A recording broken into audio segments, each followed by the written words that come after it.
ये हमारा royal Enfield Hunter है। हमने इसमें कुछ मॉडिफिकेशन करना चाहते हैं, तो मेरा दोस्त क्या किया तो ये खोल दिया। अभी देखो इसका आवाज़, लो एक बार लगा दो, आवाज़ ही अलग है भाई। चलो चलो, छोड़ दो छोड़ दो छोड़ दो, बंद करो बंद करो।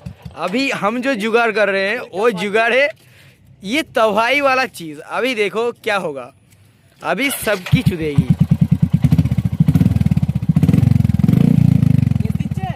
तारा एखोनो तो फिट है ना भाई। ये देखो हंटर 350, उसमें हो रहा है एक्राफोबिक।